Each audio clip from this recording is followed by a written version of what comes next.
Nabi SAW waktu masuk ke Mekah tidak ada perlawanan, beliau memberikan instruksi. Ada 10 orang, 10 orang. Dimanapun kalian dapat dia, bunuh. Walaupun mereka bergantung pada kiswahnya Ka'bah. 10 orang ini nggak bisa lolos, harus ditangkap, bunuh. Gitu kan? Begitu instruksi Nabi SAW. Dan 10 orang ini teman-teman sekalian, nama yang paling pertama Nabi SAW sebut Ikrimah. Karena dia sangat benci Islam. Dan ternyata pada saat itu, satu-satunya yang menyusun pasukan. Dan Ikrimah pada saat itu subhanallah memang, dia mengajak beberapa temannya yang masih sebaya dengan dia, diantaranya Safwan bin Umayyah bin Khalaf. Masih ingat Umayyah bin Khalaf juga yang terbunuh di perang Badar, tokoh Quraisy, temannya Abu Jahal. Kemudian dia mengajak Hisham, ya, Harith bin Hisham. Beberapa tokoh-tokoh Quraisy yang memang jahat-jahat ini dikumpulin sama Ikrimah, keluar dari kota dari perbatasan Mekah, lalu kemudian membutuh pasukan untuk menyerang kembali, gitu kan. Tapi Nabi SAW sudah mengatur strategi di semua sisi ke Mekah. Itu dibagi 10.000 orang itu dibagi menjadi beberapa pasukan. Yang kebetulan pintu keluar Mekah dari belakang itu dijaga oleh Khalid bin Walid dengan pasukannya. Ikrimah di sebelah situ. Jumlahnya ratusan orang pada saat itu Ikrimah. Tapi jumlah Khalid bin Walid besar. Jumlah Khalid bin Walid di atas 2.000 orang pasukannya. Dan Khalid bin Walid yang memimpin, gitu kan. Maka pada saat ketemu dengan Ikrimah, kata Khalid, hai Ikrimah, ini Rasulullah, depan matamu jelas-jelas masuk Islam. Aku pun seperti kamu dulu kufur, tapi tahu ini kebenaran, berislamlah, kamu akan aman. Dan sekarang perlu kamu tahu, salah satu dari 10 orang yang diancam dibunuh adalah kamu. Berimanlah, berikan jalan. Kata Ikrimah, tidak, demi Allah, saya tidak akan menyerah sampai saya mati, gitu kan. Tetap bersikukuh, gitu kan. Lalu kata Khalid bin Walid, baiklah kalau gitu, menyingkirlah, karena Rasulullah larang kami memerangi siapapun kecuali yang ada di jalan-jalan Mekah, yang ketangkap diserahkan ke Nabi. Dan ada 10 orang yang kami disuruh bunuh, termasuk kamu. Tapi kami disuruh bunuh kamu di dalam Mekah. Kalau kamu di luar Mekah sekarang ini, kami nggak bisa. Minggirlah, kasih jalan. Dia bilang tidak. Kalau kalian mau masuk Mekah, pedang dulu. Khalid bin Walid nggak dapat jalan lain kecuali berperang.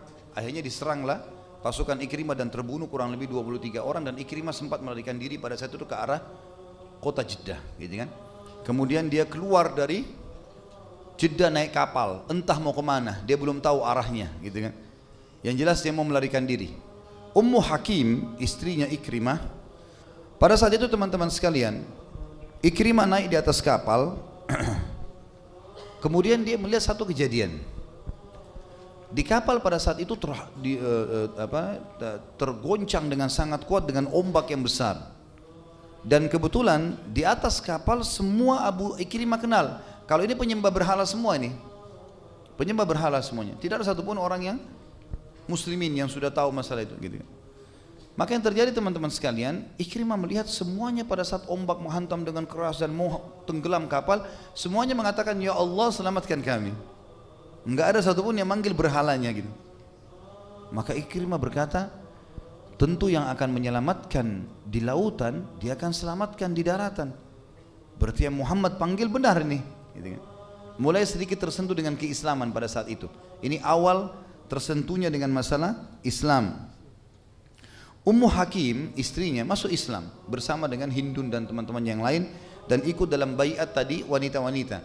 Lalu Ummu Hakim mengatakan, ya Rasulullah, kalau anda mengizinkan Ikrimah untuk saya bawa masuk Islam, berikan dia keamanan, saya akan bawa ya Rasulullah. Apakah anda terima? Kata Nabi SAW, tentu saja. Kalau dia tak masuk Islam silahkan. Tapi bukankah dia orang yang lari dari Allah dan Rasulnya? Gitu kan. Kata Ummu Hakim, ya Rasulullah izinkan saya akan pergi.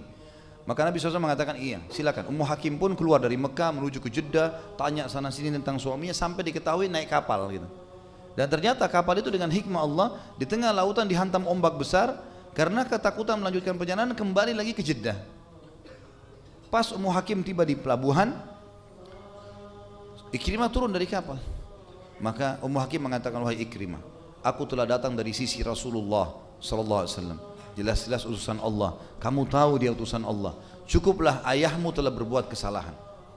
Jangan sampai kamu mengulanginya dalam keadaan kufur. Dan aku sudah masuk Islam. Dia sangat penyayang, dia sangat baik, dia memaafkan banyak orang. Dia sudah memaafkan si fulan, si fulan, si fulan, si fulan. Di Mekah nggak ada korban, semuanya aman nih. Kembalilah. Kata Ikrimah, apa kau dapat jaminan? Dia bilang iya. Maka akhirnya mereka berdua pulang. Dalam perjalanan menuju ke Mekah teman-teman sekalian, ternyata Ikrimah sebagai seorang suami, dia ingin mendekati Ummu Hakim istrinya, mau menggaulinya. Lalu Ummu Hakim mengucapkan kalimat yang akhirnya makin menyentuh Ikrimah untuk masuk Islam gitu. Dia mengatakan, wahai Ikrimah, bukankah kamu ya dalam keadaan kafir dan aku seorang muslimah, dan aku telah mendengarkan dari Rasulullah SAW seorang muslimah haram disentuh oleh seorang yang kafir karena engkau masih najis, engkau masih dalam keadaan najis. Maka berkata Ikrimah, apakah betul begitu hukum? Dia mengatakan iya, dan saya tidak akan pernah mau disentuh sampai kau sudah masuk Islam. Dan masuk Islam pun syaratnya harus di hadapan Nabi SAW, nggak boleh di saya, depan saya nggak mau, di sana. Maka Ikrimah mulai merenungi kejadian tersebut sampai akhirnya dia tiba di Mekah. Lalu waktu saat bertemu dengan Nabi SAW, dia mengatakan kalimat, wahai Muhammad, terhadap apakah engkau memanggilku? Maka kata Nabi SAW, aku memanggilmu untuk mengucapkan 2 kalimat syahadat, lalu engkau mendirikan salat, lalu engkau menunaikan zakat, lalu engkau berpuasa Ramadan, dan engkau mengerjakan haji bila engkau mampu. Maka pada saat itu Ikrimah mengatakan engkau tidak memanggil kecuali kebaikan. Kemudian Ikrimah pun mengucapkan 2 kalimat syahadat.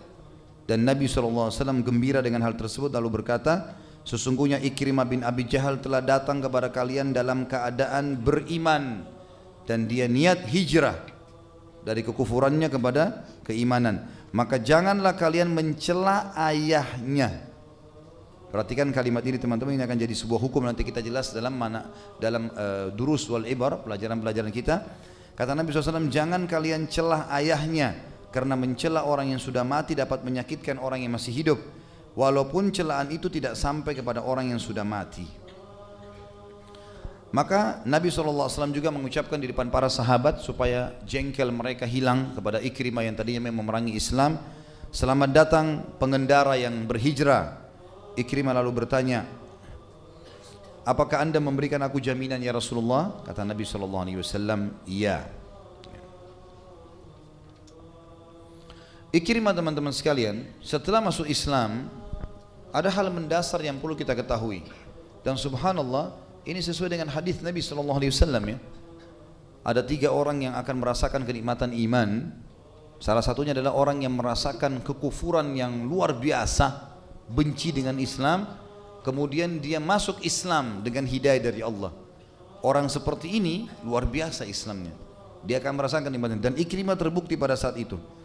Beberapa hari dia terus saja mendengarkan ayat-ayat Al-Quran, dan pada saat itu Ikrimah selalu menangiskan air mata, dan dia berkata, sungguh ini perkataan Tuhanku dan aku sudah melalaikannya.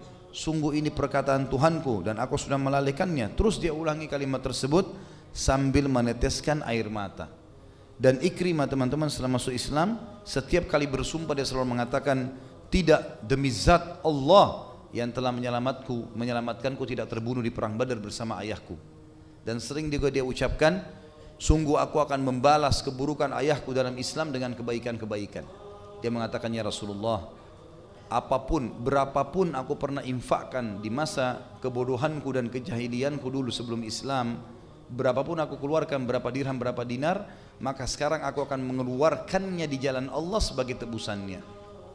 Maka Nabi SAW pun bergembira dengan keputusan yang luar biasa dari Ikrimah tersebut. Teman-teman sekalian, Ikrimah ternyata memang membuktikan keislamannya, dan bukan cuma sekedar main-main. Setelah syahadat, dan dia terkenal seperti ayahnya Abu Jahal, kalau masuk Islam mungkin dia akan seperti orang ini gitu. Termasuk sebabnya Nabi SAW berdoa, ya Allah kuatkanlah Islam dengan salah satu dari 2 Umar bin Khattab dan Amr bin Hisham, maksudnya Abu Jahal gitu kan, karena kekuatan tekadnya. Kalau mereka berpegang pada satu hal, maka mereka akan berpegang walaupun salah, seperti Abu Jahal, walaupun dia salah tetap bertahan sampai mati gitu kan. Sayangnya dia ke situ arahnya. Maka kalau dapat hidayah ini luar biasa, dan Ikrimah buktikan itu. Kata para ahli sejarah, Ikrimah ini adalah ciplakannya Abu Jahal. Maka dia berkata, ya Rasulullah, pertama sekali di depan para sahabat setelah syahadat, setelah dia mengucapkan berapapun yang aku pernah infakkan untuk memusuhi ya Rasulullah sebelum Islam, aku akan keluarkan sekarang sejumlah itu semuanya untuk menebusnya. Dan dia mengatakan, ya Rasulullah, maafkanlah semua perbuatanku yang pernah aku buatkan di hadapan anda. Ucapankah, perbuatankah, tatapan matakah, sentuhan tangankah, prasangka-prasangkakah? Ya Rasulullah, mohon kepada Allah untuk itu. Maka Nabi SAW berdoa dengan doa yang mulia di hadapan semua sahabat, ya Allah, ampunilah setiap permusuhan Ikrimah yang dilakukannya terhadapku, setiap jejak langkahnya yang ia inginkan untuk memadamkan cahayamu. Ampunilah setiap perkataan yang ia ucapkan guna merendahkan martabatku, baik ketika ia berada di hadapanku maupun ia tidak di hadapanku.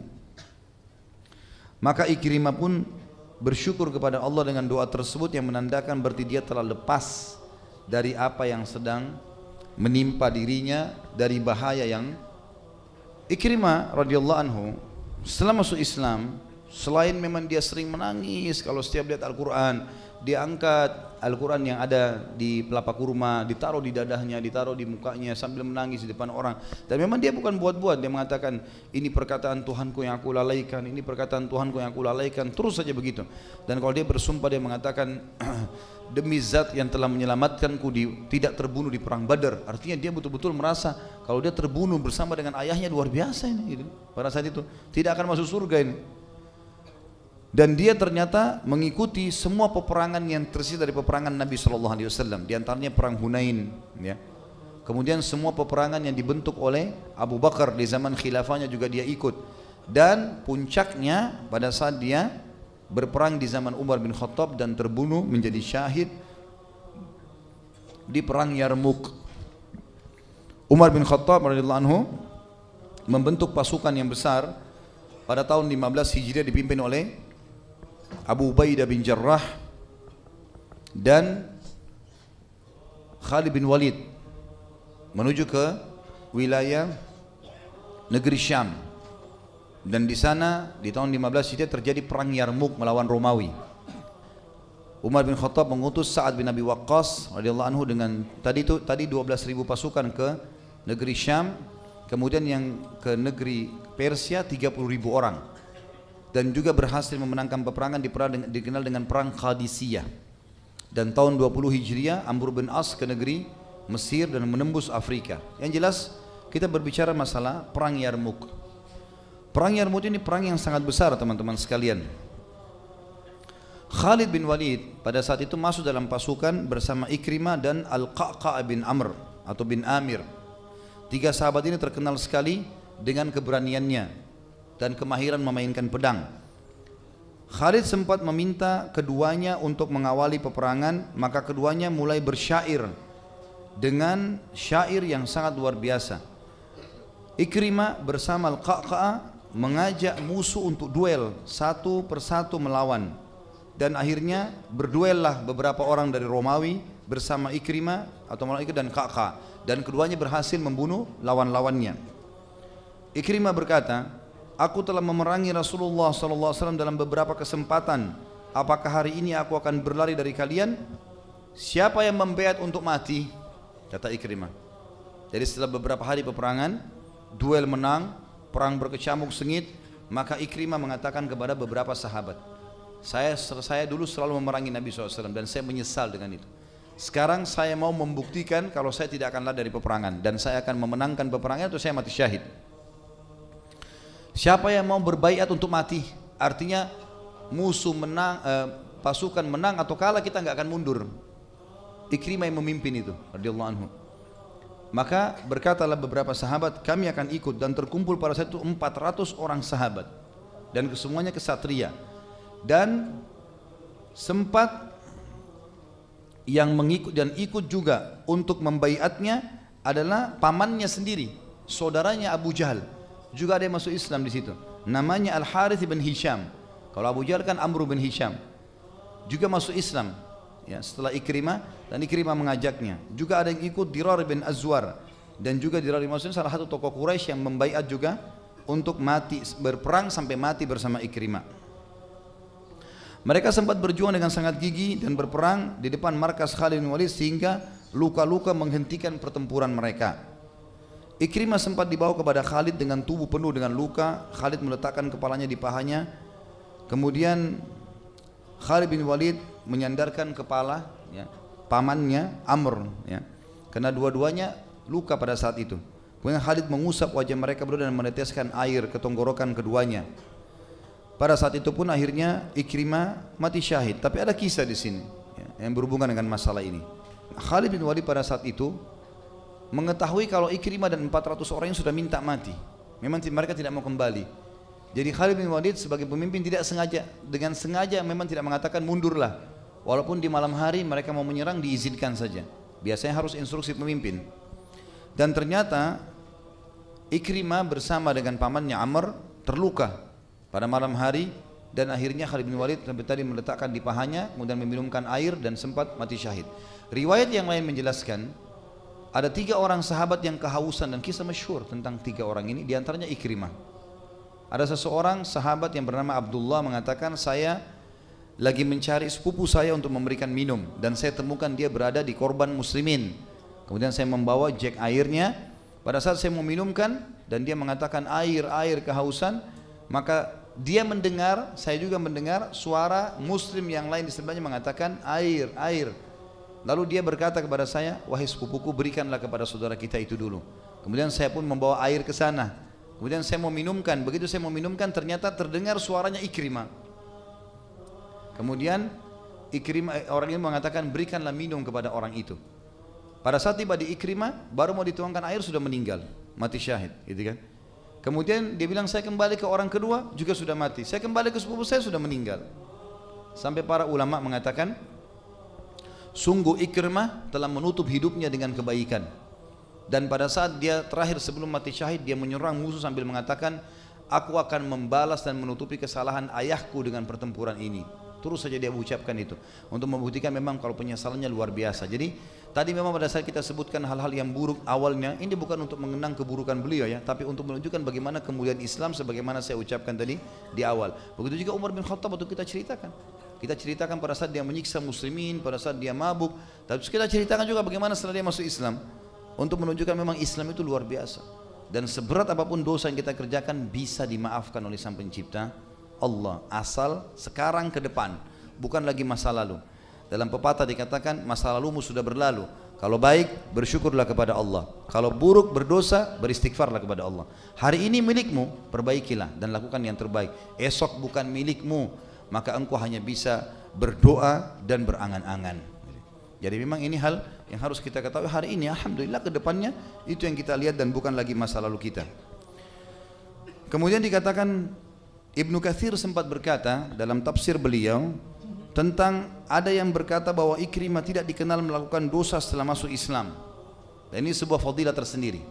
Artinya tazkiyah atau rekomendasi dari para ulama yang hidup pada saat itu, yang sesama dengan Ikrimah dari para sahabat dan tabi'in, mereka mengatakan tidak diketahui satupun dosa yang dikerjakan Ikrimah setelah masuk Islam. Satu pun tidak ada. Jadi semuanya kebaikan-kebaikan. Imam Syafi'i rahimahullah berkata, Ikrimah berjuang dengan sangat baik setelah masuk Islam. Abu Ishaq As-Subai'i juga berkata rahimahullah, di perang Yarmuk Ikrimah turun, maka dia berperang dengan sengitnya. Kemudian dia gugur sebagai syahid. Di tubuhnya terdapat sebanyak 70 lebih luka, berupa tusukan tombak, lemparan anak panah, dan tebasan pedang. Begitulah seorang muslim, dia mengejar apa yang tertinggal dan memulai lembaran hidup baru di mana seluruhnya adalah ketaatan demi menjunjung tinggi kalimat la ilaha illallah. Sekarang kita masuk teman-teman sekalian ke manaqibnya, keutamaannya Ikrimah. Seperti biasa kita akan masuk ke manaqib dan kita akan masuk ke durus wal ibar, pelajaran dan yang bisa diambil dari kejadian ini atau dari sahabat yang mulia ini. Yang pertama teman-teman sekalian, dia termasuk orang yang masuk Islam walaupun sebelumnya dia telah melakukan banyak perbuatan salah. Ini sebuah fadilah, tidak mengenal tentang kesalahan-kesalahannya. Dan kita lihat bagaimana mulianya Islam, karena Islam tidak mau lihat masa lalu seseorang. Yang dilihat adalah sekarang ke depan. Berarti ini masuk Islamnya dia sendiri adalah sebuah fadilah. Dan Allah Subhanahu wa taala memang menyebutkan dalam banyak ayat, seperti misalnya dalam surah Al-An'am surah nomor 6 ayat 125. A'udzu billahi minasyaitonir rajim. Faman yuridillahu an yahdiyahu yashrah sadrahu lil Islam. Wa man yurid an yudillahu yaj'al sadrahu dayyikan harajan ka'annama yas'adu fis sama'. Kadzalika yaj'alullahu rijza 'alal ladzina la yu'minun. Siapa yang Allah inginkan kebaikan untuknya, maka Allah akan lapangkan hatinya ke dalam Islam. Dan siapa yang Allah ingin menyesatkannya, maka Allah akan membuat dadanya sesak dan dia tidak bisa mendapatkan petunjuk, seakan-akan dia sedang didorong naik ke langit. Begitulah kehinaan akan menimpa orang-orang yang tidak beriman. Kemudian ayat yang lain, tentu kefadilah Islam ini ya. Dan Abu Jahal pun sebenarnya ayahnya mendapatkan dorongan ya, bukti Allah Subhanahu wa taala berikan kepada dia tanda-tanda untuk dia masuk Islam, tapi dia menolak. Tapi Ikrimah beda, dia menerima. Ini mirip dengan teman sekalian dengan kalau saya tanya apa bedanya antara Adam alaihissalam dengan iblis. Dua-dua makhluknya Allah kan? Iblis juga itu dulunya makhluk Allah, kata Ibnu Abbas, orang yang patuh kepada Allah. Apa bedanya antara Adam dengan iblis? Adam alaihissalam berbuat dosa, tapi Adam apa? Taubat. Itu poinnya. Jadi Adam, kata Allah SWT dalam Al-Quran, a'udzubillahi minasyaitonir rajim, fa'asa Adamu rabbahu faghawa. Adam bermaksiat pada Tuhannya dan dia melampaui batas, dilarang. Kenapa langgar? Adam sudah lihat surga alaihissalam, Adam sudah lihat malaikat, gitu kan? Kita bukan menyalahkan Adam alaihissalam, tapi Adam berbuat salah, cuman dia bertaubat. Iblis waktu buat salah tidak mau sujud, apa yang dia lakukan? Sombong, makin bangkang, gitu kan? Jangan berzina akhi, ukhti, enggak apa-apa. Loh, minimal kalau orang mau kerjakan, dia tahu kesalahan, jangan bangkang, gitu kan? Dia tahu kesalahan, bukan kita memudahkan, tapi dia harus sadari masalah itu. Seperti ini bedanya Abu Jahal sama Ikrimah. Abu Jahal menolak kebenaran. Ikrimah dengan adanya petunjuk dari Allah, dia coba merangkul dan akhirnya dia masuk Islam dan dia tunjukkan kebenaran keislamannya. Sehingga dia bukan cuma sekedar jadi sahabat Nabi, dia mati syahid, gitu kan? Dia juga mati syahid. Dalam ayat lain surah Az-Zumar ayat 20, surah nomor 39 ayat 22, Allah juga menyebutkan tentang masalah Islam ini. A'udzu billahi minasyaitonir rajim. Afaman syarahallahu sadrahu lil islami fahuwa ala nurin min rabbi fawailun lil qasiyati qulubuhum min dzikrillah ulaika fi dhalalin mubin. Siapapun yang Allah lapangkan dadanya untuk masuk Islam, dia tangkap ya tanda-tanda dari Allah itu, kemudian dia rangkul, maka dia berada di atas cahaya Tuhannya. Dan kecelakaan bagi hati-hati yang keras dari zikrullah, diingatkan tetap tidak mau sampai meninggal, mereka dalam kesesatan yang nyata. Juga dalam surah Al-Imran, surah nomor 3 ayat 19, Allah berfirman, A'udzu billahi minasyaitonir rajim, innad dina indallahil Islam, wa ma ikhtalafa alladziina utul kitaba illa min ba'di ma ja'ahumul ilmu baghyan bainahum, wa may yakfur bi ayatillahi fa innallaha sari'ul hisab. Sesungguhnya agama yang diterima di sisi Allah hanya al-Islam dan tidak berselisih ahli kitab, kecuali setelah Musa masuk Islam atau tidak ya, kecuali setelah datang kepada mereka kebenaran. Dan itu semuanya karena baghyan bainahum. Dan ini sebab utama kesesatan teman-teman, bagi cemburuan yang salah. Cemburu lihat saudaranya berkembang, saudaranya maju, itu karena gara itu bagi. Maka itu menyebabkan mereka ahli kitab tidak mau beriman. Dan siapa yang kufur kepada ayat-ayat Allah, maka Allah sangat cepat hisabnya. Dan yang terakhir Al-Imran surah 3 ayat 85, A'udzu billahi minasyaitonir rajim, wa may yabtaghi ghairal islami dinan falan yuqbala min wa huwa fil akhirati minal khasirin. Siapa yang coba-coba milih selain Islam sebagai agamanya, maka tidak akan diterima dari dan dia termasuk orang rugi di hari kiamat nanti. Jadi ini keutamaan yang pertama, masuk Islamnya Ikrimah dan bagaimana dia menangkap ya tanda-tanda dari Allah sehingga dia beriman. Dan ini sebuah karunia yang luar biasa. Jadi tidak ada kata-kata terlambat ya. Walaupun orang itu tadinya benci sekali sama Islam, kalau syahadat kita harus rangkul. Enggak boleh kita tolak. Bukan urusan kita itu. Masalah kita menolak orang ini pernah benci Islam dan kita tolak. Ikrimah kurang apa kira-kira tadi? bunuh sana, bunuh sini, peperangan, pembangkangan, sampai akhirnya masuk Islam. Jadi nggak ada aibnya.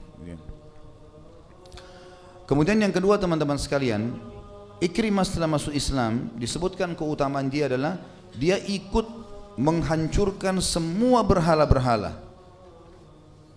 Semua berhala-berhala yang tersisa di Mekah, di rumah-rumah masyarakat, dia yang masuk ke rumah-rumah mereka dan dia yang menghancurkan ini.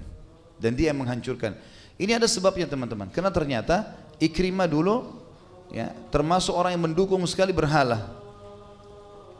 Ikrimah termasuk orang yang sangat mendukung berhala dan menyebarkan berhala di Mekah. Maka dia sekarang menunjukkan keseriusannya. Setelah syahadat, kemudian dia datang ke rumah-rumah orang Mekah dan dia pamit untuk menghancurkan. Setelah Nabi SAW menghancurkan 300 sekian lebih berhala-berhala mereka di sekitar Ka'bah.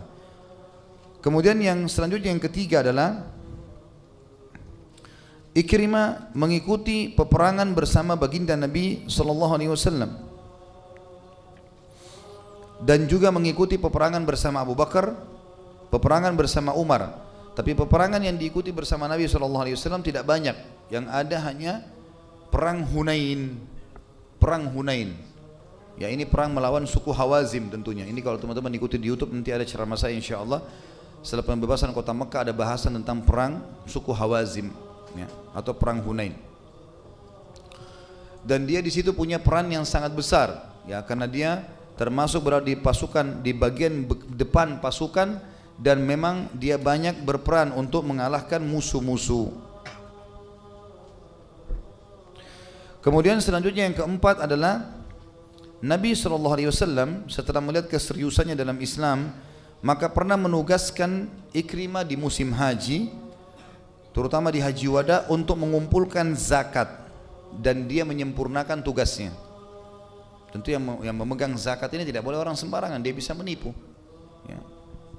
Maka di sini Nabi SAW menunjukkan, memberikan tazkiyah kepada muslimin untuk menunjuk Ikrimah supaya bisa bertugas mengumpulin zakat. Dia harus kuat secara fisik. Kadang-kadang ngumpulin zakat sendirian atau 2 orang saja pergi, dan dia membawa harta yang banyak, bisa ada perampok tengah jalan. Dan ini menandakan kekuatan fisik, menandakan keterampilan perang, ya. Kemudian amanahnya, ini semua berkumpul. Dan tidak mungkin Nabi SAW percayakan kecuali orang yang memiliki terkumpul semua padanya sifat tadi. Yang kelima, Allah Subhanahu Wa Taala menutup hidupnya dengan mati syahid di Yarmuk, dan itu disebabkan karena niatnya yang tulus. Dan dia berkata sebelum menghembuskan nafas terakhirnya, "Hadza ma fatani qabla al-Islam wa su'u fi'l abi lil Islam." Ini saya lakukan semua karena Allah dan apapun yang telah luput dariku dari keislaman. Bertahun-tahun aku enggak masuk Islam, aku bahkan merangi Islam, dan dari buruknya perilaku ayahku ya terhadap Islam.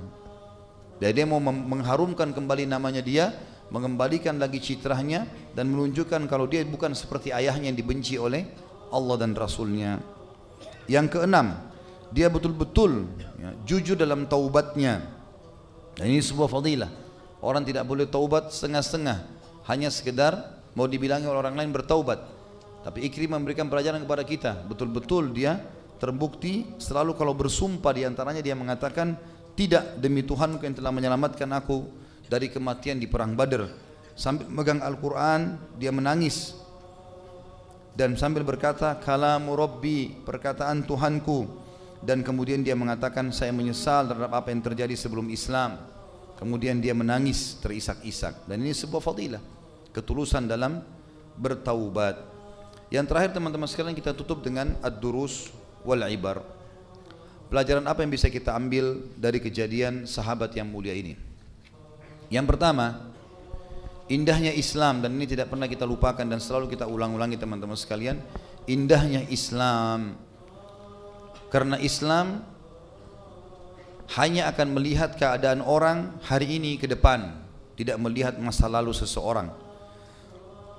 Walaupun dia musuh Islam, tapi setelah dia masuk Islam maka terlupakan semua kesalahan-kesalahannya. Yang kedua, hidayah itu harus dikejar dan dicari, bukan ditunggu datang. Dan setiap orang teman-teman sekalian yang bergerak, dia yang akan menghasilkan. Kalimat ini penting. Setiap orang yang bergerak, dia yang akan menghasilkan. Orang yang tidak bergerak, teman-teman sekalian, tidak akan ada hasil karyanya. Mengkhayal kalau cuma duduk, kemudian mengatakan nanti kalau ada kesempatan, nggak bisa. Bergerak, tunjukkan sesuatu, lakukan walaupun belum maksimal. Nanti masalah dia berkembang itu urusan nanti. Yang penting sekarang ke depan ada sesuatu yang kita kerjakan. Dan orang yang menunggu tidak akan mendapatkan apa-apa. Dan kita lihat di sini banyak sekali contoh hadis-hadis Nabi SAW riwayat Bukhari Muslim. Bagaimana pernah waktu Nabi SAW menyuruh sahabat sedekah, sedekah, sedekah, gitu kan? Ada sahabat-sahabat yang miskin datang dari luar Madinah, bajunya cuma satu lembar kain, jadi kalau terhempas dengan angin kelihatan. Muka mereka hitam kemerah-merahan karena susahnya hidupnya, miskin. Nabi SAW naik mimbar lalu memotivasi sahabat untuk supaya bersedekah, bersedekah, bersedekah, bersedekah. Sahabat berlumba-lumba nih, sahabat berlumba-lumba bersedekah, gitu kan? Sampai maksudnya di sini Nabi SAW motivasi agar sahabat berlumba-lumba bersedekah. Ternyata teman-teman sekalian, pada saat Nabi SAW sudah mengatakan bersedekahlah dan selamatkan diri kalian dari api neraka walaupun dengan secuil kurma. Artinya kalau di rumah kalian ada satu kurma, cuma bisa disedekahkan secuil kuku kecil, nggak apa-apa, sedekahin. Selamatkan diri kalian itu. Kalau tidak punya, minimal dengan kalimat yang baik. Artinya sampaikan, doakan saudara kita yang miskin itu supaya mereka dikeluarkan dari masalahnya. Lalu ternyata ada satu sahabat, waktu itu dia buka surbannya, dia letakkan di lantai masjid, kemudian dia menaruh sumbangannya mengatakan, ya Rasulullah, ini di jalan Allah. Tapi saya tidak temukan namanya sahabat ini tentunya. Yang jelas satu orang sahabat berinal mengatakan atau meletakkan itu. Lalu yang lainnya pada ikut-ikutan meletakkan itu. Apa kata Nabi SAW? Man dalla ala khairin kana lahu mithlu ajri fa'ili min ghairi an yanqus min ajri fa'ilihi syai'a. Siapa yang menunjukkan kebaikan, dia akan dapat pahala orang yang mengikutinya tanpa dikurangi sedikit pun dari pahala orang yang mengikutinya. Jadi perhatikan di sini apa yang kita ambil pelajaran teman-teman dari riwayat, kejelian sahabat yang bersegera melakukan kebaikan sehingga orang lain ikuti. Bergerak. Dalam pepatah bahasa Arab dikatakan taharrak fa inna fi harakati barakah. Bergerak, buat sesuatu, lakukan. Jangan cuma nunggu saja. Hasil kerja orang yang kita mau banggakan tidak ada gunanya. Dulu ibu saya rajin baca Quran, itu ibumu. Kamu bagaimana? Dulu ayah saya rajin sholat malam, itu ayahmu. Kamu bagaimana?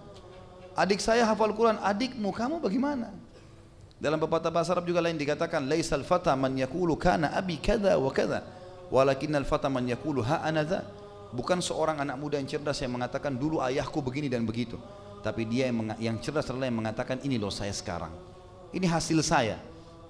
Ingat sekali lagi, petunjuk pahala didapatkan dengan bergerak, bekerja, bukan dengan malas-malasan. Ini poin penting, dan itu yang Ikrimah lakukan. Setelah dia masuk Islam, dia tunjukkan itu, dia bergerak, dia ikut berjihad sampai terbunuh mati syahid. Yang ketiga, taubat adalah jalan pintas untuk menuju kepada keselamatan, dan dia membersihkan semua masalah yang lalu-lalu. Taubat ini teman-teman sekalian sebuah, kalau saya bahasakan, kapal yang akan menyelamatkan kita di lautan yang luas dan kita tidak punya pegangan yang lain. Itu taubat. Hanya dengan menyesali, ya, tinggalkan dosa, sesali, janji sama Allah tidak ulangi. Detik itu kita meninggal, maafkan sama Allah, masuk surga. Kenapa nggak mau taubat ini? Kalau ada orang mengatakan kan mudah taubat Ustaz, nanti aja kita taubat. Baik, daripada antum terjerumus dalam dosa, lebih baik isi dengan amal soleh. Lebih baik isi dengan amal soleh. Daripada 3 jam bersihnya di hotel, lebih baik pakai 3 jam pengajian. Artinya lebih baik kepada ini, walaupun nanti dia terbuka pintu taubatnya. Karena orang yang 3 jam pada saat kita lagi zina di hotel itu, dia pakai 3 jam itu ibadah kepada Allah, dia lebih tinggi dari kita derajatnya. Padahal kita bisa buat hal yang sama kan. Dan setiap kali mau berbuat dosa tanya begini, kalau saya tidak lakukan kenapa? Tanya diri sendiri. Diajak berzina, kalau saya tidak lakukan kenapa? Enggak apa-apa, mata kita enggak buta, tangan enggak putus, kaki enggak putus, enggak apa-apa, malah nyaman, gitu kan. Diajak oleh teman-teman ke diskotik, kita nggak pergi. Kenapa kalau nggak pergi? Nggak ada apa-apa. Minum susu hangat, tidur cepat, bangun sholat tahajud, bagus. Iya kan? Lah ya, coba renungi deh. Artinya larikan kepada hal yang positif, gitu kan? Karena nggak ada waktu teman-teman. Ada waktu kita untuk bermain-main, dan ada waktu umur jalan terusnya. Sampai kapan kita mau? Kita mau hidup terus? Nggak mungkin. Lagi menuju ke akhirat dan rugi. Nanti di akhirat nyesal loh kalau kita setengah-setengah nih. Karena derajat yang tinggi bisa kita dapatkan hanya karena kita malas saja tidak dapat. Gitu kan? Sampai dalam sebuah hadis qudsi, hadis sahih riwayat Bukhari Muslim, Nabi SAW bersabda, Allah berfirman, Allah akan berbicara, Nabi SAW mengatakan Allah berbicara dengan seorang penghuni neraka yang paling rendah siksaannya. Artinya dianggap paling rendah ini berat sekali. Karena ada hadis lain yang berbunyi juga bahwasanya orang, hadis sahih riwayat Muslim, hadis riwayat Bukhari Muslim, orang yang paling rendah azabnya adalah Abu Talib, karena diberikan 2 sendal dari api neraka yang membuat otaknya mendidih. Tapi hadis ini menjelaskan kepada kita, Allah bicara dengan orang yang paling rendah siksaan di neraka lalu berkata padanya, kalau seandainya sekarang ini kau punya dunia dan seluruh isinya, dunia dan seluruh isinya, semua kau milikin, seluruh negeri ini, seluruh benua punya dia, semua hewan-hewan punya dia, semua pohon-pohon punya dia, udara, api, semua punya dia. Apa kau mau tebus siksaanmu di neraka dengan itu? Kata dia, iya ya Allah. Kalau saya punya semua saya bayar, yang penting saya selamat dari neraka. Kata Allah, saya dulu minta sama kau waktu di dunia lebih rendah daripada itu. Tidak menyekutukanku, tidak sembah selain aku, patuh padaku, hanya itu. Tapi kau tolak dan kau tetap memilih untuk kufur. Gitu. Jadi sebenarnya Allah minta sesuatu yang sederhana loh ya. Hanya patuh, itu saja. Nikmati yang halal, tinggalkan yang haram. Kenapa tidak dilakukan? Padahal perbuatan ketaatan Allah suka, janjinya Allah besar, dibuat manusia suka. Jujur, amanah, tanggung jawab, segala macam ini disuka sama Allah, pahalanya besar, Allah juga buat manusia suka. Perbuatan maksiat Allah tidak suka, ancamannya berat, lalu kemudian juga Allah membuat manusia tidak suka. Yang keempat, keutamaan meminta maaf. Ini juga penting teman-teman sekalian. Makanya Nabi SAW tadi, dari 10 orang yang dijamin disuruh bunuh, maka ada yang tidak dibunuh karena mereka minta maaf. Saya sudah kasih contoh tadi, Nabi Adam alaihissalam Allah muliakan karena minta maaf dari kesalahannya, gitu kan? Nabi Yunus alaihissalam dimuliakan oleh Allah karena minta maaf dari kesalahannya, bertaubat, gitu kan? Kemudian kita lihat sahabat-sahabat, diantaranya tokoh kita hari ini salah, dosa apa yang tertinggal Ikrimah belum lakukan, tapi minta maaf kepada Allah, minta maaf dengan Rasulullah SAW pada saat itu, lalu menunjukkan kebaikan, maka dapat. Ini fadilah besar sekali. Fadilah meminta maaf dan memaafkan ini adalah sebuah perintah dalam agama, dan Allah mengatakan dalam Al-Quran, A'udzubillahi minasyaitonir wal afina 'anil nas wallahu yuhibbul muhsinin. Dan orang yang suka memaafkan orang lain, dan Allah suka dengan orang berbuat kebaikan, ya. Kemudian juga yang kelima adalah fadilah keseriusan orang yang mengerjakan kebaikan dalam Islam untuk menutupi kesalahannya yang lalu. Seperti misal, kalau kita dulu sering berinfak, mentraktir teman-teman ke diskotik misalnya, atau berzina, ada orang begitu subhanallah, diajak teman-temannya pergi ke puncak, pergi kemana, ajak teman-teman main berzina, dia yang biayai. Baik, anggap itu masa jahiliyah, kita pernah lakukan dulu, masuk ke diskotik, bayarin teman-teman khamernya, atau apa saja. Perhatikan pelajaran dari Ikrimah. Ikrimah mengatakan, pertama sudah syahadat ya Rasulullah, aku akan mengeluarkan setiap dirham dan dinar yang aku keluarkan untuk memusuhi anda dan Islam sebelum ini, sejumlah itu untuk membersihkan yang lalu. Sekarang kita bisa lakukan hal yang sama. Coba keluarkan, sedekahkan di jalan Allah, kira-kira senilai yang kita ingat untuk membersihkan yang lalu-lalu. Dan kata ulama, ini termasuk kesempurnaan dalam taubat ya. Bukan cuma pengucapan lisan, tapi bagaimana memperbaiki perilaku. Dulu buruk, sekarang jadi baik. Dulu Ikrimah merangi Islam, sekarang dia membela Islam dengan peperangan. Dulu dia berinfak untuk memelangi Islam, sekarang dia berinfak untuk mendukung Islam. Jadi perbuatan hal yang sama dibalas. Ini termasuk pelajaran yang juga bisa diambil dari sini. Kemudian yang keenam, bagaimana karunia Allah yang maha agung, dan bagaimana Allah subhanahu wa ta'ala sangat dermawan, ya, mulia. Sampai-sampai Ikrimah yang tadinya betul-betul membenci Islam masih diterima oleh Allah subhanahu wa ta'ala. Bahkan pernah ada riwayat, dalam riwayat Bukhari, pernah ada seseorang yang suka mengganggu Musa alaihissalam. Musa diganggu terus setiap hari, cacimaki Musa alaihissalam, cacimaki Taurat, cacimaki Allah. Sampai Nabi Musa jengkel sama orang ini bertahun-tahun ini, nggak selesai-selesai ini, terus mencaci maki. Nabi Musa sabar, terakhir Nabi Musa sudah nggak sabar. ya Allah ambil alih orang ini. Jibril datang, hai Musa, Tuhan mengirim salam, Allah kirim salam padamu dan mengatakan kepadamu, hukuman orang ini di tanganmu, terserah, kau mau apakan saja bisa. Minta apa saja, minta Allah turunin petir, bakar dia, dia terbakar. Minta dimatikan tiba-tiba, silakan. Minta apa saja, bumi tenggelamkan, tenggelamkan. Subhanallah, malam hari Nabi Musa berdoa. Besok pagi Nabi Musa keluar rumah ketemu orang ini, caci maki lagi, ya, benci Nabi Musa AS. Nabi Musa sudah tidak sabar, sudah dapat izin tadi malam, maka Musa mengatakan, ya ard khudhi, wahai bumi tenggelamkan orang ini. Tenggelam. Dan Allah dengan kemahamurahannya menenggelamkan orang ini yang benci sama nabinya, benci sama Allah, mencaci maki Allah, caci maki Taurat, ditenggelamkan cuma sampai lututnya. Orang itu tidak bisa gerak. Lalu dia mengatakan, Musa maafin saya. Kata Musa, sudah telat, nggak ada lagi maaf-maaf. Ya Allah, ya bumi, bumi tenggelamkan dia. Ditenggelamkan sampai perutnya, belum tenggelam semua. Hai Musa, maafkan, saya akan beriman padamu. Musa mengatakan, dusta, saya nggak ngerti, saya nggak mau tahu. Hai bumi tenggelamkan, tenggelam sampai tenggorokannya, masih bisa ngomong, Musa maafkan, nggak mau. Musa mengatakan, hai bumi tenggelamkan, sampai tenggelam. Dalam riwayat Bukhari, kata Nabi SAW, Allah mengutus Jibril lalu berkata, hai Musa, ma aqsa qalbuk, sungguh keras hatimu itu. Kalau seandainya, kata Allah, Jibril mengatakan, Allah mengatakan, kalau seandainya dia mengucapkan pada saya maaf dari awal sekali sebelum kakinya tenggelam, saya sudah maafkan. Kenapa kau harus dendam seperti itu? Maka ini sebuah fadilah sebenarnya dalam Islam, ya.